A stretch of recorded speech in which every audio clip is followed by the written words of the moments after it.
जय हिंद दोस्तों। यूपीट्रिपलएससी allopathic pharmacist की तैयारी के क्रम में आज के इस वीडियो में मैं आप सभी से एंजाइम के विषय में बात करूंगा कि एंजाइम क्या होता है, कैसे काम करता है, खोज कब हुई, हमारे शरीर के लिए कितना ज़्यादा इंपॉर्टेंट है, कौन से एंजाइम कहाँ पाए जाते हैं, कौन से एंजाइम का क्या कार्य होता है, सारी जानकारी आपको इस वीडियो के माध्यम से देखने के लिए मिलेगी। तो आप सभी लोग इस वीडियो को लास्ट तक अवश्य देखिएगा। आपके एग्जाम में एंजाइम से जो सवाल पूछे जाएंगे इस वीडियो से बाहर नहीं जाएंगे, क्योंकि मैं सब कुछ कवर करने का प्रयास कर रहा हूं।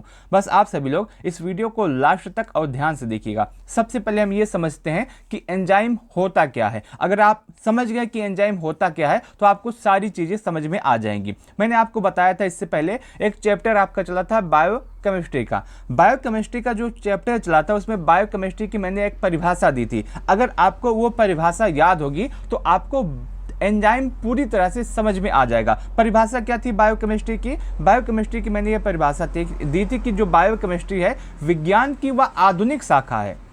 जो बायोकेमिस्ट्री है वह विज्ञान की आधुनिक शाखा है जो जीवित प्रणालियों के भीतर होने वाले रासायनिक अभिक्रिया और संरचनाओं का अध्ययन करती है। एक बार बायोकेमिस्ट्री की परिभाषा एक बार और देखिए। मैंने क्या बताया था कि जो आपका बायोकेमिस्ट्री है विज्ञान की वह आधुनिक शाखा है जो जीवित प्रणालियों के भीतर होने वाले रासायनिक अभिक्रिया और संरचनाओं का अध्ययन करती है। रासायनिक अभिक्रिया कौन सी है? जैसे आप रोटी खाएं, अब रोटी जो आप खाएं ये आपका ग्लूकोज में बदला। अब जब ग्लूकोज में यह बदला, ग्लूकोज के बाद ये आपका ऊर्जा दिया। जो आप रोटी खाए हैं ये जो ग्लूकोज में परिवर्तित हुआ है, ये परिवर्तित करने के लिए कौन इसका साथ दिया है? एंजाइम। अब ये जो ग्लूकोज बना है, ग्लूकोज से या एनर्जी या ऊर्जा देने में कौन सहायता इसमें किया है? ये भी आपका एंजाइम। जितनी भी रासायनिक प्रक्रिया होती है शरीर के अंदर उसमें एंजाइम का हाथ होता है। बिना एंजाइम के हमारे शरीर में रासायनिक प्रक्रिया नहीं हो सकती। एंजाइम क्या करता है? जितनी भी रासायनिक प्रक्रिया होती है उसको तेज करने का प्रयास करता है, उसको तीव्र करने का प्रयास करता है। तो आप समझेंगे कि एंजाइम क्या होता है। आप इतना समझिएगा, एंजाइम जितने भी एंजाइम होते हैं वो हमारे शरीर के लिए बहुत ज़्यादा इंपॉर्टेंट है। खाना खाने से लेकर के खून, हमारे शरीर में जो ब्लड होता है यहां से वहां तक जाने में, ब्लड का थक्का जमने में, खाना पचाने में, जितने भी चीज होती है शरीर की वो सभी एंजाइम की सहायता से होती हैं। मैंने आपको बताया शरीर के अंदर जितने भी रासायनिक प्रक्रियाएं होती हैं उनमें एंजाइम साथ देता है। बिना एंजाइम के कोई भी रासायनिक प्रक्रिया नहीं हो सकती। एग्जाम्पल के तौर पर आप रोटी खाते हैं, रोटी ग्लूकोज में बदलता है, इसमें कौन साथ देता है? एंजाइम साथ देता है। ग्लूकोज आपका ऊर्जा में परिवर्तित होता है, इसमें कौन साथ देता है? एंजाइम साथ देता है। अब आप एंजाइम की परिभाषा बहुत ही आसान तरीके से समझ सकते हैं। एंजाइम की परिभाषा क्या कहती है? एंजाइम की अगर हम परिभाषा देखें तो बहुत ही सिंपल है। एंजाइम वह जैविक उत्प्रेरक होते हैं। एंजाइम जो होते हैं वह जैविक उत्प्रेरक होते हैं जो जीवित कोशिकाओं में रासायनिक अभिक्रिया की गति को बढ़ाते हैं बिना स्वयं नष्ट हुए। ये इसके परिभाषा है। जितने भी शरीर के अंदर रासायनिक अभिक्रिया होते हैं एंजाइम इसको बढ़ाने का काम करती है। जैसे आपने खाना खाया, अब अगर एंजाइम ना हो, आपने जो खाना खाया इसको पचने में हो सकता है 4 से 5 या 10 दिन भी लगे, लेकिन जो एंजाइम होता है इसको पचाने में बहुत ही तेजी से कार्य करता है, जिससे आपका जो भोजन है ये आपका 3 से 4 घंटे में पच जाता है। ये इतना ज़्यादा इंपॉर्टेंट होता है। कौन? आपका एंजाइम। जो एंजाइम होता है ये शरीर के अंदर जितनी भी रासायनिक अभिक्रिया होती है इनको गति देने का प्रयास करता है, इनको गति बढ़ाने का काम करता है और बिना खुद नष्ट हुए, और या नष्ट नहीं होता है। तो आप इस बात को समझेंगे। एक बार परिभाषा और आप देख लीजिए।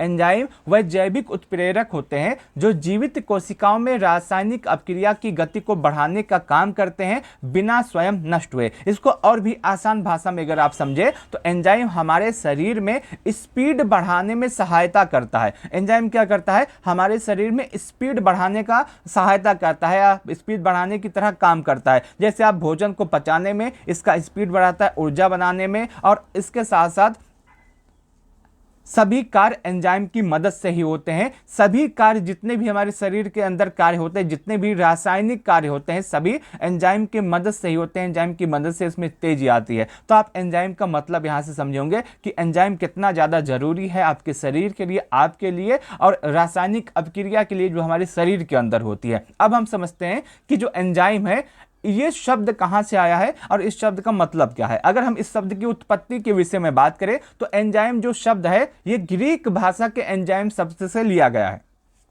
एंजाइम शब्द ग्रीक भाषा के एंजाइम शब्द से लिया है, जिसका अर्थ होता है इन ईस्ट, यानी कि खमीर में। इन ईस्ट क्या होता है, इन ईस्ट। और इस शब्द का सबसे पहले प्रयोग जो आपका एंजाइम है, इस शब्द का सबसे पहले प्रयोग विल्हम कुहने ने किया था। किसने? विल्हम कुहने ने। कब किया था? 1878 ईस्वी में। तो दो चीजें आप याद रखेंगे कि जो एंजाइम शब्द है ये आपका ग्रीक भाषा का शब्द है, इसका सबसे पहले प्रयोग विल्हेम कुहने ने किया था। कब किया था? 1878 ईस्वी में। ये इसमें 4 सवाल हैं, आप चारों सवालों को याद कर लीजिएगा। सबसे पहला सवाल, एंजाइम शब्द की उत्पत्ति किस शब्द से हुई है? ग्रीक भाषा के शब्द से। दूसरा सवाल, इसका मतलब क्या होता है? तो इसका मतलब होता है इन ईस्ट। तीसरा सवाल, एंजाइम शब्द का सबसे पहले प्रयोग किसने किया था? तो विल्हेम कुहने ने। और तो चौथा सवाल, एंजाइम शब्द का प्रयोग कब किया गया था सबसे पहले? तो 1878 में। यहां तक आप इस बात को समझ गए होंगे। इसके बाद हम इसके इतिहास के विषय में बात करें, मैंने आपको बताया 1878 में विल्हेम कुहने ने एंजाइम शब्द गढ़ा था। और इसके साथ साथ 1897 ईस्वी में, किसमें? 1897 ईस्वी में एडवर्ड बुचनर ने ईस्ट के आर्क में किण्वन प्रक्रिया की खोज की, जिसके लिए उन्हें नोबेल पुरस्कार मिला था। क्या मिला था? नोबेल पुरस्कार मिला था। और इसके बाद एक इंपॉर्टेंट समय और आता है 1926 ईस्वी में। कब? 1926 ईस्वी में जेम्स वी समनर ने, किसने?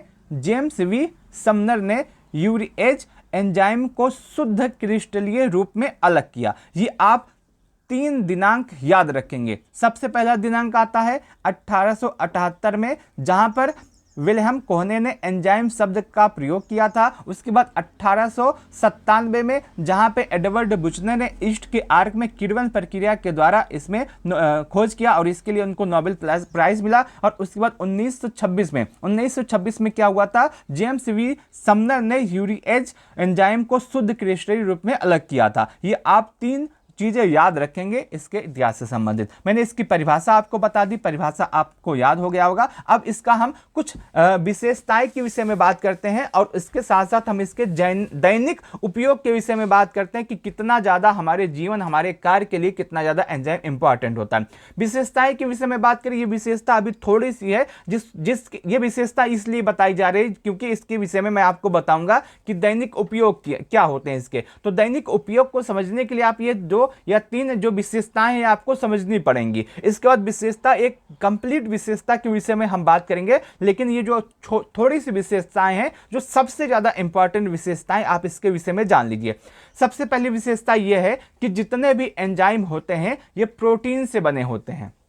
क्या होता है? जितने भी एंजाइम होते हैं प्रोटीन से बने होते हैं। और एक सवाल अभी आरआरबी रेलवे में पूछा गया था कि एंजाइम किससे बने होते हैं? एंजाइम किससे बने होते हैं? अगर आपसे अब कभी भी सवाल पूछा जाए कि एंजाइम किससे बने होते हैं तो आप बताएंगे प्रोटीन से। किससे? प्रोटीन से बने होते हैं। दूसरा, बहुत विशिष्ट होते हैं, यानी कि जो एक एंजाइम होता है उसका काम एक ही होता है, वो 2 काम नहीं कर सकता। जैसे एक एंजाइम अगर है वो खाना पचाने का काम कर रहा है तो उसका काम खाना पचाना ही है, वो दूसरा काम नहीं करेगा। तो जितने भी एंजाइम होते हैं उनका एक अलग काम होता है, अलग विशेषताएं होती हैं। तो एक एंजाइम एक ही काम करता है, दूसरा काम वो नहीं कर सकता है। शरीर में होने वाली लगभग हर रासायनिक क्रिया में शामिल होते हैं। मैंने आपको अभी बताया था पहले ही, शरीर के अंदर जितने भी रासायनिक क्रिया होती हैं बिना एंजाइम के सफल नहीं हो सकती। जितने भी रासायनिक क्रियाएं सभी क्या करती हैं? एंजाइम ही करती हैं। तो ये 3 चीजें आपको याद रखनी है। सबसे पहली विशेषता यह है कि जितने भी एंजाइम होते हैं सब प्रोटीन से बने होते हैं। दूसरी विशेषता यह है कि प्रत्येक एंजाइम का प्रत्येक अलग अलग काम होता है। एक एंजाइम 2 कार्य नहीं कर सकते। एक विशेष कार्य के लिए विशेष एंजाइम की व्यवस्था की गई है हमारे शरीर में। और तीसरा सबसे ज्यादा इंपॉर्टेंट पॉइंट है कि शरीर के अंदर जितने भी रासायनिक क्रिया हो रही हैं सभी के लिए एंजाइम जिम्मेदार है, सभी में एंजाइम शामिल होता है। तो आप इस बात को यहाँ तक समझोगे। अब बात करते हैं कि जो हमारे दैनिक जीवन में एंजाइम के प्रयोग होते हैं उसके विषय में, कि कौन सा एंजाइम क्या करता है। सबसे पहले आपका आता है इमाइलेज एंजाइम। क्या आता है? पाचन क्रिया की बात कर रहे हैं, पाचन क्रिया में सबसे पहले आता है इमाइलेज एंजाइम। क्या आता है? एमाइलेज। एमाइलेज क्या करता है? ये मुख में स्टार्च को शुगर में बदलता है। जो आप खाना खाते हैं, जो आप खाना भोजन किए, वो स्टार्च होता है। अब उसको शुगर में बदलने का काम कौन करता है? एमाइलेज करता है। इसके बाद आपका पेप्सिन आता है, पेप्सिन एंजाइम। पेप्सिन एंजाइम क्या करता है? पेट में प्रोटीन को तोड़ता है। हमारे पेट के अंदर जो प्रोटीन होते हैं उसको तोड़ने का काम करता है। तो आप यहाँ से समझोगे कि जब हम खाना खाते हैं वहाँ से लेकर के खाना को पचाने तक जितनी भी क्रिया होती है उसमें एंजाइम कार्य करता है। तो पाचन आपका जितना भी है उसमें बिना एंजाइम की मदद से पाचन नहीं हो सकता है। आपको पाचन से संबंधित दो एंजाइम बताए मैंने, एक आपका इमाइलेज, एक आपका पेप्सिन। इमाइलेज क्या करता है? स्टार्च को शुगर में बदलता है, और पेप्सिन क्या करता है? प्रोटीन को तोड़ने का काम करता है। दोनों इंपॉर्टेंट है, दोनों कई बार एग्जाम में पूछे गए हैं, तो आप इसके कार्य को याद कर लीजिएगा। उसके बाद दूसरा आता है दूध से दही बनाना। जितने भी प्रक्रिया हैं, जितने भी ज़्यादा एंजाइम है, बहुत ज़्यादा इंपॉर्टेंट है, और बिना एंजाइम के दही नहीं बनाई जा सकती। दूध में बैक्टीरिया एंजाइम पाए जाते हैं, बनाते हैं, और ये एंजाइम दूध को दही में बदलते हैं। उसके बाद कपड़े धोने का जो डिटर्जेंट आता है, क्या आता है? डिटर्जेंट। इसमें भी एंजाइम ही होता है। सबसे पहले आधुनिक एंजाइम के विषय में बात करें। जो आधुनिक डिटर्जेंट आते हैं, जो कपड़े धोने वाले निरमा आते हैं, इसमें आपका क्या होता है? प्रोटीएट। क्या होता है? प्रोटीएज एंजाइम होता है। उसके साथ आपका लीपेज एंजाइम होता है। ये दो एंजाइम होते हैं, किसमें होते हैं? जो डिटर्जेंट आते हैं इसमें होते हैं। ये एंजाइम दाग, तेल, पसीना हटाने में मदद करते हैं। दो एंजाइम होते हैं डिटर्जेंट में, एक आपका प्रोटीएज, याद कर लीजिएगा, प्रोटीएज, और दूसरा आपका लीपेज। ये तो एंजाइम होते हैं किसमें? डिटर्जेंट में। इसके बाद आपका ब्रेड और केक बनाने के लिए भी एंजाइम का प्रयोग होता है। ब्रेड और केक बनाने में भी क्या होता है? एंजाइम का ही प्रयोग होता है। ब्रेड और केक बनाने में किस एंजाइम का प्रयोग होता है ये पूछा जा सकता है, तो आप बताएंगे ईस्ट एंजाइम का प्रयोग होता है। किस? क्या? ईस्ट एंजाइम का प्रयोग होता है, जिससे आटा फूलता है और ब्रेड सॉफ्ट रहती है। किससे? ईस्ट से। ईस्ट से क्या होता है? जो आटा होता है फूलता है और ब्रेड सॉफ्ट रहता है। ठीक है, आगे बात करें। फलों को पकाने में भी एंजाइम का ही प्रयोग होता है। एंजाइम स्टार्च को शुगर में बदलता है, इसलिए कच्चा फल मीठा हो जाता है। इसके बाद घाव भरना जो है, इसमें भी एंजाइम का प्रयोग होता है। शरीर के अंदर जितने भी डैमेज टिश्यू होते हैं, जितने भी डैमेज ऊतक होते हैं, इन सभी को सही करने में किसका काम होता है? एंजाइम का ही कार्य होता है। उसके बाद डीएनए का कार्य होता है बॉडी लेवल को संभालने के लिए, उसमें भी एंजाइम का ही प्रयोग होता है। तो आप देख सकते हैं, आप खाना खाते हैं उसमें भी एंजाइम प्रयोग हो रहा है, दूध से दही बन रहा है उसमें भी एंजाइम प्रयोग हो रहा है, कपड़े धोने में भी एंजाइम का प्रयोग किया जा रहा है, ब्रेड बनाने में भी एंजाइम का प्रयोग किया जा रहा है, केक बनाने में भी एंजाइम का प्रयोग किया जा रहा है, फलों को पकाने में भी एंजाइम, जितनी भी क्रिया हैं सभी में एंजाइम का ही प्रयोग किया जा रहा है। तो कितना ज़्यादा इंपॉर्टेंट है एंजाइम आपके लिए, आपके शरीर के लिए। आप यहाँ तक इस पूरी बात को समझे होंगे। मैं आपको बता दूं कि ये जो आप वीडियो देख रहे हैं, ये वीडियो हमारा पेड ग्रुप है, आप उसमें देख सकते हैं। आप हमारे पेड ग्रुप को भी ज्वाइन कर सकते हैं। अगर आपको वीडियो अच्छा लग रहा है, हमारे द्वारा जो जानकारी दी जा रही है वो आपको अच्छा लग रहा है, तो आप हमारे पेड ग्रुप को ज्वाइन कर सकते हैं। मैं आपको सबसे पहले अपने पेड ग्रुप के बारे में बता दूं, तो उसके बाद आगे ये कहानी बढ़ाऊँ।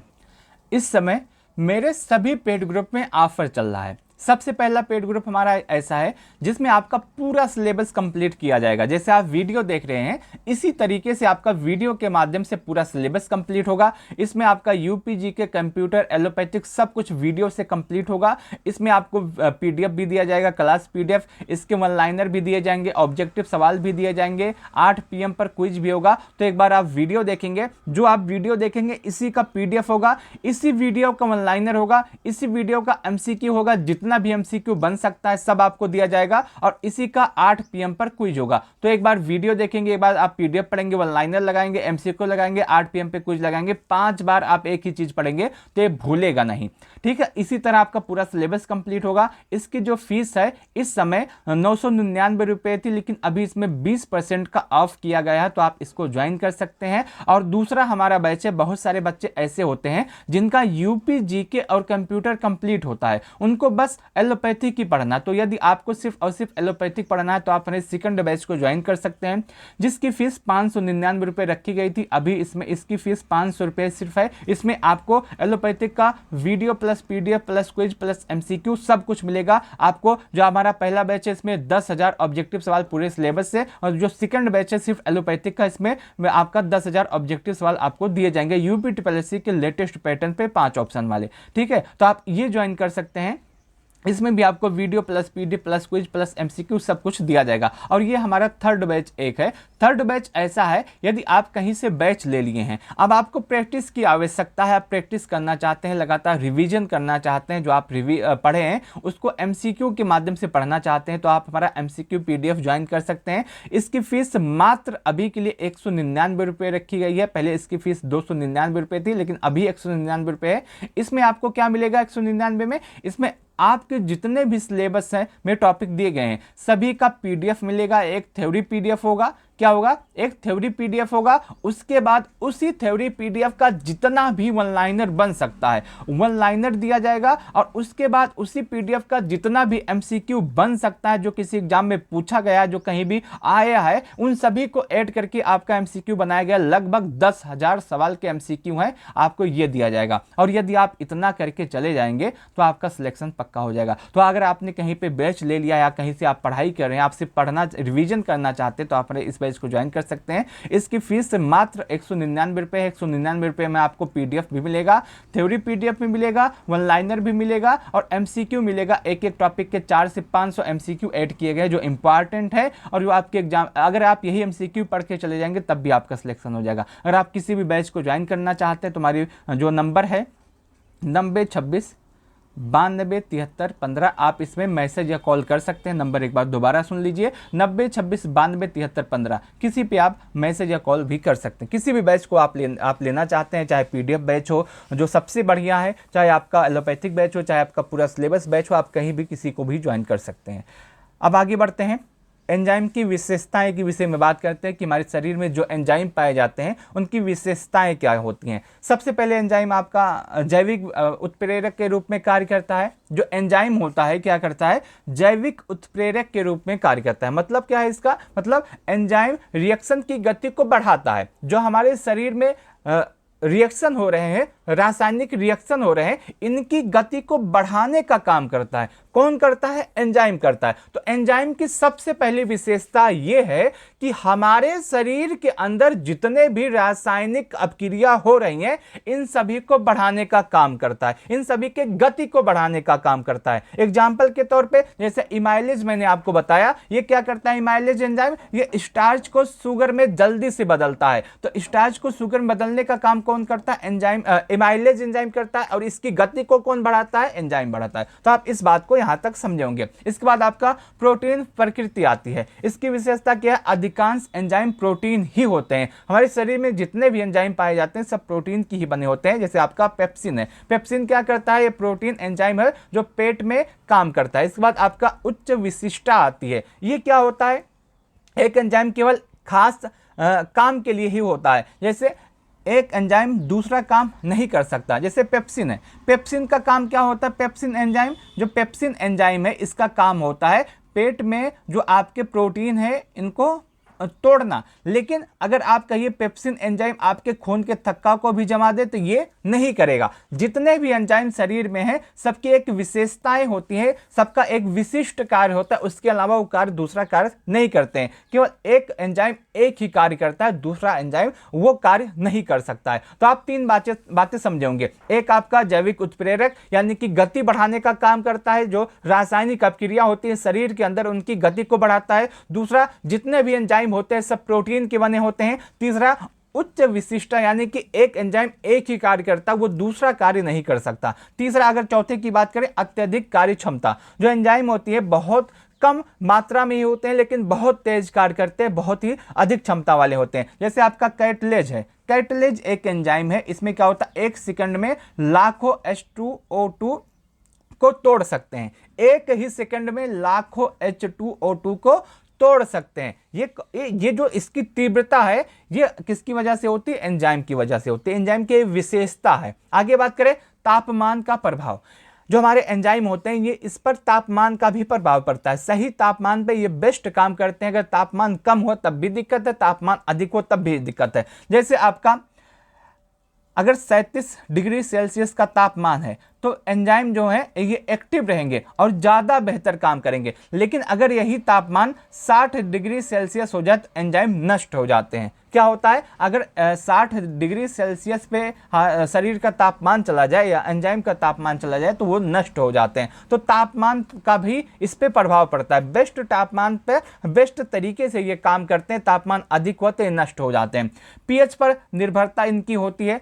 हर एंजाइम का अलग अलग पीएच मान होता है। जैसे एग्जाम्पल के तौर पे जो आपका पेप्सिन है, ये क्या है, एसिडिक है और आपका जो ट्रिप्सिन है ये क्या है, एल्कलाइन है। तो अलग अलग जो एंजाइम होते हैं उनका पीएच मान अलग अलग होता है। पुनः उपयोग, एक एंजाइम बार बार काम कर सकते हैं। एक एंजाइम क्या होता है, बार बार काम कर सकते हैं। इसके बाद आपका एक्टिवेशन एनर्जी। जो एंजाइम होते हैं ये रिएक्शन करते ही काम करना शुरू कर देते हैं। इनका काम होता है, ये एक्टिव तरीके से रहते हैं और जैसे ही काम शुरू हुआ, रिएक्शन हुआ, ये अपना काम शुरू कर देते हैं। तो इतने ज़्यादा इंपॉर्टेंट होते हैं। रोकना, क्या करते हैं, खुद कुछ पदार्थ एंजाइम को रोक सकते हैं, इसको भी आपको याद रखना। आगे बात करें एंजाइम के कार्य के विषय में कि हमारे शरीर में जो एंजाइम होते हैं उनका कार्य क्या होता है, कैसे हमारे शरीर में काम करते हैं। तो सबसे पहले कार्य के विषय में बात करते हैं तो सबसे पहला जो कार्य होता है शरीर में, ये आपका पाचन का होता है, डाइजेशन का होता है। और डाइजेशन की बात करें तो हमारे शरीर के एंजाइम जो होते हैं बहुत अच्छे तरीके से डाइजेशन करते हैं। अगर एंजाइम ना हो तो पाचन की क्रिया होना संभव ही नहीं है। एंजाइम क्या करते हैं, एंजाइम भोजन को, जो आप खाते हैं भोजन को, वो छोटे छोटे अणुओं में तोड़ने का काम करते हैं। एंजाइम क्या करते हैं, जो आप खाते हैं भोजन उसको छोटे छोटे अणुओं में तोड़ने का काम करते हैं। जो हम खाना खाते हैं, चाहे रोटी हो, दाल हो, दूध हो या कोई बड़ा कॉम्प्लेक्स चीज होती है, जो हम खाते हैं चाहे रोटी, दाल, दूध, ये क्या होता है, ये बड़ा होता है, ये कॉम्प्लेक्स होता है। एंजाइम क्या करता है, इनको छोटे छोटे पार्ट में तोड़ने का काम करता है, जैसे सही तरीके से और आसानी से ये हमारे शरीर में पच जाए। ये आपका एंजाइम का कार्य होता है। जैसे आप भोजन किए, भोजन जो आप किए वो क्या हुआ, आप दाल खाएं, रोटी खाएं, सब्जी खाएं, तो ये दाल, रोटी, सब्जी क्या है, ये आपका बड़ा है, ये कॉम्प्लेक्स रूप में है। अब एंजाइम क्या करेगा, एंजाइम इसको छोटे छोटे पार्ट में तोड़ने का काम करेगा। और तोड़ेगा क्यों, क्योंकि जब छोटे छोटे पार्ट हमारे शरीर में जाएंगे तो ये जल्दी पचने का काम करेंगे। जैसे एग्जाम्पल के तौर पे मैं बताऊं, इमाइलेज है। क्या है इमाइलेज, इमाइलेज क्या करता है, स्टार्च को माल्टोज में बदलता है। अब हम इसको देखें, जैसे हम रोटी खाएं, एग्जाम्पल के तौर पे हम रोटी खाएं, अब रोटी क्या है, एक स्टार्च है, क्या है, स्टार्च है। अब इसको शुगर में बदलने का काम कौन करेगा, इमाइलेज करेगा। ठीक है, तो आप यहां तक इस बात को समझे होंगे। प्रोटीन है, पेप्सिन है, पेप्सिन क्या करेगा, प्रोटीन को पेप्टाइन में बदलेगा। अब जैसे एग्जाम्पल के तौर पे आप दाल खाए, दाल क्या है, प्रोटीन है, अब इसको छोटे छोटे टुकड़ों में तोड़ने का काम कौन करेगा, ये आपका पेप्सिन करेगा। जितने भी मैं आपको एंजाइम बता रहा हूं, जिनका भी नाम, वो सभी इंपॉर्टेंट है, आपको सभी याद करना है, कहीं ना कहीं किसी न किसी एग्जाम में पूछे गए। तो सबसे पहले आपका इमाइलेज आता है, ये क्या करता है, स्टार्च को माल्टोज में बदलने का काम करता है। एग्जाम्पल के तौर पर आप रोटी खाते हैं, रोटी क्या है, स्टार्च है, इसको शुगर में बदलने का काम कौन करता है, इमाइलेज करता है। पेप्सिन है, पेप्सिन क्या करता है, प्रोटीन को पेप्टाइन में बदलने का काम करता है। जैसे आप एग्जांपल के तौर पे दाल खाए, दाल क्या है, प्रोटीन है, प्रोटीन को आगे छोटे छोटे पार्ट में तोड़ने का काम कौन करता है, पेप्सिन करता है। इसके बाद लिपेज है, लिपेज क्या करता है, वसा को फैटी एसिड और ग्लिसरॉल में बदलने का काम करता है। कौन, वसा, वसा को फैटी एसिड एंड ग्लिसरॉल में बदलने का काम कौन करता है, लिपेज करता है। तो ये 3 एंजाइम है, पाचन के लिए जो इंपॉर्टेंट, मैंने वही इसमें लिया भाई। बहुत सारे एंजाइम है जो इंपॉर्टेंट आपके पाचन में काम करते हैं, लेकिन ये 3 इंपॉर्टेंट है, मैंने इन तीनों का नाम यहाँ पे ले लिया है। तो खाना पचाने में ये सभी काम करते हैं जो बहुत ज़्यादा इंपॉर्टेंट। बिना एंजाइम के डाइजेशन बहुत स्लो हो जाएगा, जो कि इम्पॉसिबल हो सकता है हमारे शरीर के लिए। तो इतने ज़्यादा इंपॉर्टेंट है। उसके बाद आपका आता है उपापचय क्रिया। उपापचय क्रिया में भी आपका एंजाइम बहुत ज़्यादा इंपॉर्टेंट होता है, जो कि जो उपापचय है जीवन का आधार होता है। जैसे मेटाबॉलिज्म जो है शरीर में होने वाली सभी रासायनिक क्रिया का योग है, जो कुछ 2 भागों में मिलकर बना होता है। जो मेटाबॉलिज्म है ये 2 भागों में मिलकर बना हुआ है, और ये हमारे शरीर का जो रासायनिक क्रिया है इसका आधार होता है। 2 भाग कौन कौन से हैं? एक आपका कैटाबॉलिज्म, क्या है? कैटाबॉलिज्म, और दूसरा आपका एनाबॉलिज्म। एक आपका क्या है? कैटाबॉलिज्म, एक आपका एनाबॉलिज्म। हो सकता है प्रोनाउंसिएशन थोड़ी सी गलत हो जाए, तो आप उसको देख लीजिएगा। कैटाबॉलिज्म क्या होता है? ऊर्जा के लिए जटिल अणुओं को तोड़ता है। जो ऊर्जा हमारे शरीर में मिलती है उसके लिए जो जटिल अणु हैं उनको तोड़ने का काम करता है। और एनाबॉलिज्म क्या होता है? वृद्धि के लिए सरल अणुओं को तोड़ता है। हमारे शरीर का जो विकास होता है उसके लिए शरीर के जो अणु होते हैं उसको तोड़ने का काम करता है। यह प्रक्रिया भोजन को ऊर्जा में बदलकर जीवन को बनाए रखता है। तो इतना ज्यादा आपका होता है मेटाबॉलिज्म इंपॉर्टेंट। और मेटाबॉलिज्म में कौन कौन से एंजाइम काम करते हैं? एक आपका कैटाबॉलिज्म और दूसरा आपका एनाबॉलिज्म। ये 2 एंजाइम काम करते हैं किसमें? मेटाबॉलिज्म में। ठीक है। जो आपका कैटाबॉलिज्म है क्या करता है? ऊर्जा के लिए जटिल अणुओं को तोड़ता है। एनाबॉलिज्म क्या करता है? वृद्धि के लिए सरल अणुओं को तोड़ता है। ये दोनों इंपॉर्टेंट है। आगे बात करें इसके विषय में, कैटाबॉलिज्म क्या होता है? कैटाबॉलिज्म क्या होता है? अगर हम इसकी परिभाषा देखें तो जटिल पदार्थ को सरल अणुओं में तोड़ने की यह प्रक्रिया होती है। इससे क्या होता है? इस प्रक्रिया में ऊर्जा मुक्त होती है और पाचन, कोशिकीय श्वसन, प्रोटीन का अमीनो एसिड में टूटना, और उद्देश्य शरीर को ऊर्जा प्रदान करना। तो आपका कैटाबॉलिज्म होता है, ये इसका काम शरीर को ऊर्जा देना होता है। उसके बाद एनाबॉलिज्म भी आया। ये आपका सरल पदार्थ का उपयोग करके जटिल अणुओं का निर्माण करता है। ऊर्जा बात करें, यह प्रक्रिया में ऊर्जा की आवश्यकता होती है। इससे क्या होता है? मांसपेशियों का निर्माण होता है, प्रोटीन संश्लेषण होता है, ग्लाइकोजन का संचय होता है। इसका उद्देश्य क्या है? शरीर की वृद्धि, ग्रोथ को बढ़ाना, मरम्मत करना। जो हमारे शरीर में जो टूटे फूटे ऊतक होते हैं उनकी मरम्मत करने का कार्य करता है। तो ये दोनों इंपॉर्टेंट होते हैं। इसके बाद आपका आता है ऊर्जा उत्पादन। जो हमारे शरीर में एंजाइम होते हैं ये ऊर्जा उत्पादन का काम करते हैं, जिसमें आपका एटीपी आता है। एटीपी अगर आपको कहीं दिखे तो आप इसको एनर्जी समझ लीजिएगा, क्योंकि एटीपी जो है ये एनर्जी का काम करती है। अगर हम इसको समझें और आसान तरीके से समझें, एंजाइम ग्लूकोज को तोड़कर एटीपी बनाता है। क्या करता है? एंजाइम ग्लूकोज को तोड़कर एटीपी बनाता है। एटीपी का मतलब क्या है? एनर्जी। तो एंजाइम क्या होता है? एंजाइम जो होता है ये ग्लूकोज को तोड़ के एनर्जी बनाता है। एंजाइम जो होता है ये ग्लूकोज को तोड़कर एनर्जी बनाता है। कौन कौन से इसमें काम आते हैं? सबसे पहले आपका जो आता है,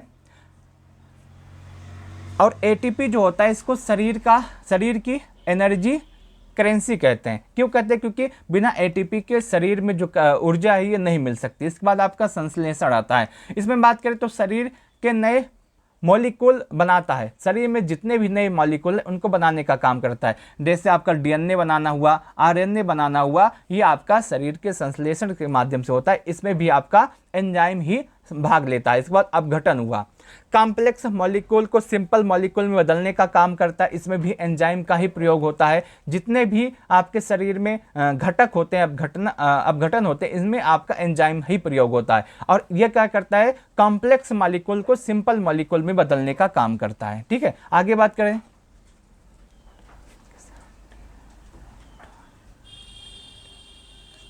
डिटॉक्सिफिकेशन ये क्या करता है? शरीर में टॉक्सिक पदार्थ हटाता है। टॉक्सिक मतलब जहर या विष आप समझ सकते हैं। तो यह करता है शरीर से टॉक्सिक पदार्थ को हटाने का काम करता है। इसके बाद आपका रक्त का थक्का बनना, रक्त की जो थक्का बनता है इसमें भी एंजाइम का ही प्रयोग होता है। चोट लगती है तो ब्लीडिंग होती है, ब्लीडिंग जब होती है, जब तक आपका रक्त का थक्का नहीं जमेगा तब तक आपका ब्लीडिंग होना रुकेगा नहीं। तो ब्लीडिंग जो होने से रोकने का काम करता है, जो थक्का बनाता है, इसमें भी एंजाइम का ही प्रयोग होता है। इसमें आपका कौन से एंजाइम का प्रयोग होता है सवाल पूछा जाता है, तो आप इसका जवाब कमेंट के माध्यम से दीजिएगा कि जो रक्त का थक्का बनता है वो किस एंजाइम की बदौलत होता है। मैं अभी आपको इंपॉर्टेंट एंजाइम जब बताऊंगा तो उसमें भी बताऊंगा, मैं आपको बता रहा हूं कि कार्य क्या होते हैं। तो एंजाइम को रोकने का भी यह कार्य करता है, जो रक्त का थक्का जो बनता है इसका बनाने का भी काम करता है। आगे बात करें मांसपेशियां संकुचन, मूवमेंट के लिए भी आपका जरूरी होता है। जितने भी एंजाइम होते हैं, अगर एंजाइम ना हो तो आपके शरीर का मूवमेंट हो ही ना पाए। इस बात कोशिका नियंत्रण, जो कोशिका होती है इसको नियंत्रण करने का भी काम करता है। अगर आपको पता होगा कि कोशिका जब अनियंत्रित तरीके से बढ़ने लगती है तो कैंसर की संभावना हो सकती है, लेकिन ये एंजाइम जो होता है कोशिका को नियंत्रित करने का भी काम करता है, जिससे और भी ज़्यादा दिक्कत ना हो। ठीक है, 10वां किण्वन काम होता है, तो इसका भी काम करता है, ऑक्सीजन को एनर्जी में बनाता है। क्या करता है किण्वन? बिना ऑक्सीजन के एनर्जी बनाता है। इसके बाद आपका प्रतिरक्षा आती है, शरीर को रोगों से बचाने का भी काम करता है। कौन? एंजाइम करता है। तो इतने ज़्यादा जरूरी होते हैं आपके एंजाइम। आगे बात करें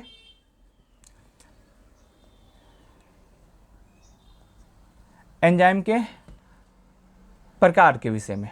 एंजाइम के प्रकार के विषय में जब बात आती है तो सबसे ज़्यादा इंपॉर्टेंट आता है कि एंजाइम कितने प्रकार के होते हैं। और जब कभी भी एंजाइम के प्रकार के विषय में पूछा जाए एंजाइम कितने प्रकार के होते हैं, तो आप बताएंगे एंजाइम 6 प्रकार के होते हैं। कौन कौन से? तो आपका एक एंजाइम को विशेष नाम दिया जाता है। जब इसके प्रकार की बात आती है तो एंजाइम को एक विशेष नाम दिया जाता है EC। तो EC 1 से लेकर के EC 6 तक एंजाइम होते हैं। तो एंजाइम कितने प्रकार के होते हैं? 6 प्रकार के होते हैं। 6 वर्गों में एंजाइम को बांटा गया है। और कौन कौन से वर्ग? EC 1 से EC 6 तक, ये 6 वर्ग होते हैं एंजाइम के। ये सभी इंपॉर्टेंट हैं। एंजाइम जैविक उत्प्रेरक हैं जो मुख्य रूप से प्रोटीन से बने होते हैं और शरीर में रासायनिक अपक्रिया की गति बढ़ाते हैं। इंटरनेशनल यूनियन ऑफ बायोकेमिस्ट्री, जो इंटरनेशनल यूनियन ऑफ बायोकेमिस्ट्री है, के अनुसार एंजाइम को उत्प्रेरक अपक्रियाओं के आधार पर 6 प्रमुख वर्गों में डिवाइडेड किया गया। किसके आधार पर किया गया division? International union of biochemistry. International union of biochemistry के अनुसार एंजाइम को 6 भागों में 6 वर्गों में डिवाइड किया गया है। इसमें आपका सबसे पहले E1 आता है, उसके बाद E2 आता है और ऐसे ऐसे करके E6 आते हैं। E6 इसका नाम है, आप याद रखिएगा एंजाइम को जब नाम की बात आती है तो कई बार E1 भी पूछ लेता है। तो E1 से लेकर के E6 तक इसमें आते हैं। इसके नाम थोड़े से कठिन हो सकता है, प्रोनाउंसिएशन में हमसे कोई गलती हो जाए तो आप इसका नाम हिंदी अंग्रेजी दोनों में लिखा गया। तो आप अगर प्रोनाउंसिएशन में कोई गलती है तो आप अपने हिसाब से इसको पढ़ सकते हैं। ठीक है, आगे बात करते हैं। तो सबसे पहला एंजाइम कौन आता है? जो एंजाइम के प्रमुख वर्ग जो डिवाइड किए गए उसमें पहले वर्ग में आपका कौन आता है? पहले वर्ग में आपका EC1 आता है। क्या आता है? EC1। इसका नाम क्या है? ऑक्सीडोरडक्टेज। क्या है? ऑक्सीडोरडक्टेज इंपॉर्टेंट है और इसी का नाम EC1 है। दोनों नाम इंपॉर्टेंट है। ये क्या करता है? ये ऑक्सीजन और अपचय अभिक्रियाओं को उत्प्रेरित करता है, जैसे आपका डिहाइड्रोजनेज। उसके बाद आपका आता है ट्रांसफेरेज। ट्रांसफेरेज क्या होता है? इसका जो ट्रांसफेरेज है इसका नाम क्या है? EC2। ट्रांसफेरेज जो है इसका नाम है EC2। ये क्या करता है?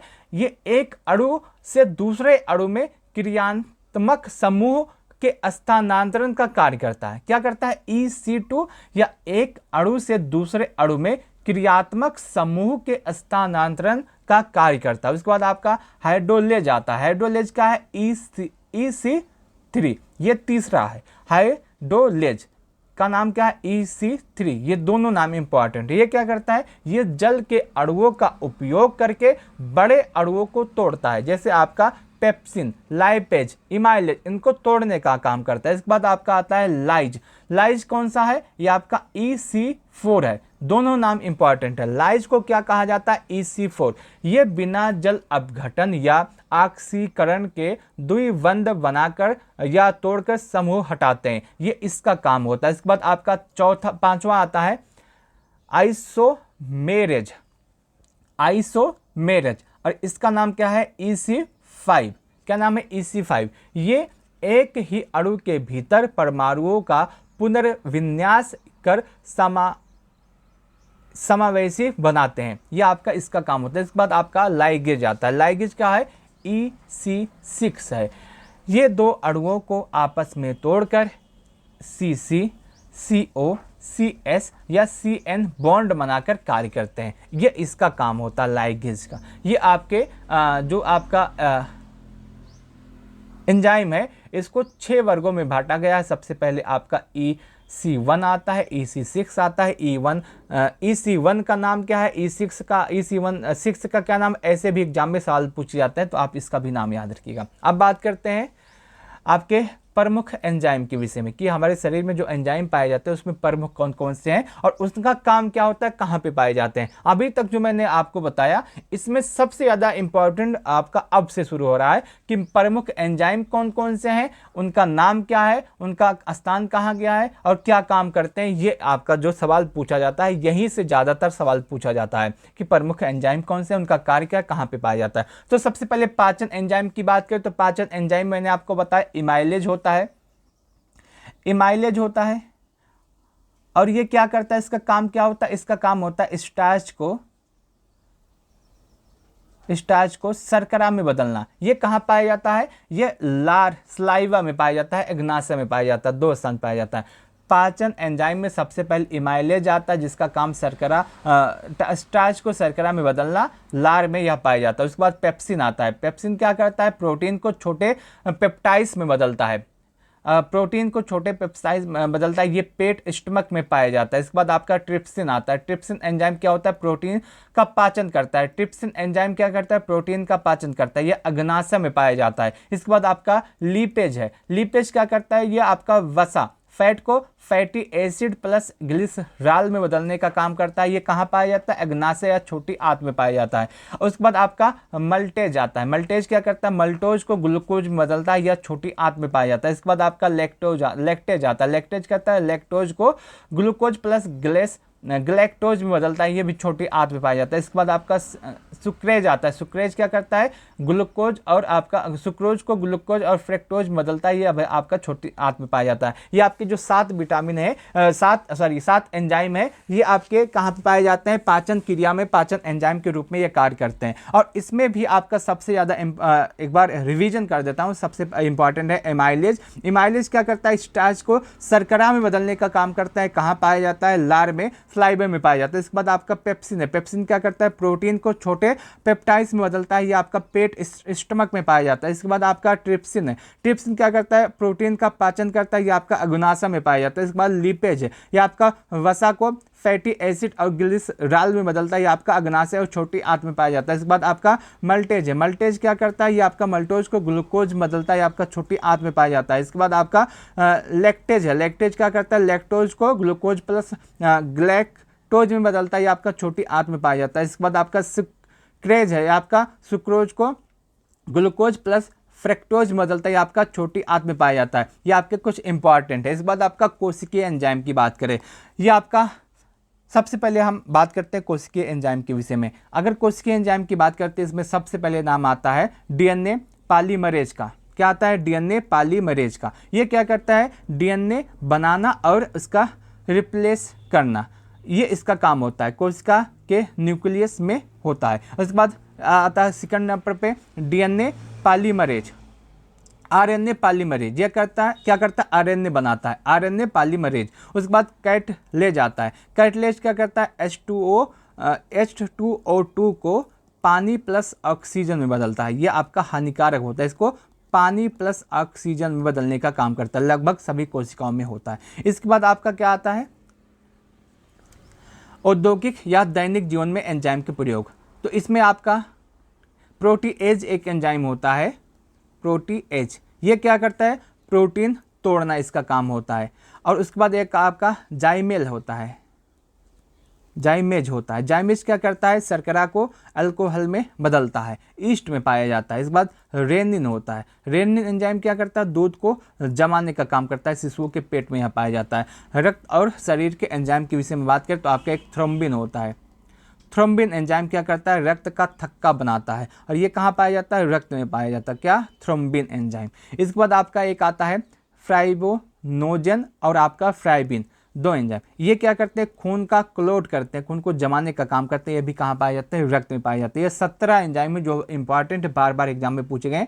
आप इन 17 एंजाइम को बार बार रिवीजन कीजिएगा। इसमें आपका एक आता है, रिवीजन दोबारा कर दे, इमाइलेज एंजाइम। ये करता है स्टार्च को शर्करा में बदलने का काम करता है, लार में पाया जाता है। पेप्सिन ये आपका प्रोटीन को छोटे पेप्टाइड्स में बदलता है, ये आपका पेट में पाया जाता है, स्टमक में पाया जाता है। इसके बाद आपका ट्रिप्सिन आता है, ट्रिप्सिन प्रोटीन का पाचन करता है, अग्नाशय में पाया जाता है। इसके बाद आपका लिपेज आता है, ये आपका वसा फैट को फैटी एसिड प्लस ग्लिसरॉल में बदलने का काम करता है, अग्नाशय और छोटी आंत में पाया जाता है। इसके बाद आपका मल्टेज आता है, ये मल्टोज को सुक्रोज में बदलता है, आपका छोटी आंत में पाया जाता है। इसके बाद आपका लैक्टेज होता है, जो आपका लैक्टोज को ग्लूकोज प्लस ग्लेस्टोज में बदलता है, आपका छोटी आंत में पाया जाता है। इसके बाद आपका सुक्रेज होता है, जो आपका सुक्रोज और आपका सुक्रोज को ग्लूकोज प्लस फ्रैक्टोज में बदलता है, अभी आपका छोटी आंत में पाया जाता है। कोशिका संबंधी आपके जो एंजाइम है, आपका डीएनए पॉलीमरेज एंजाइम होता है, डीएनए बनाता है, बनाने का काम करता है। उसके बाद आरएनए पॉलीमरेज होता है, आरएनए बनाने का काम करता है। इसके बाद आपका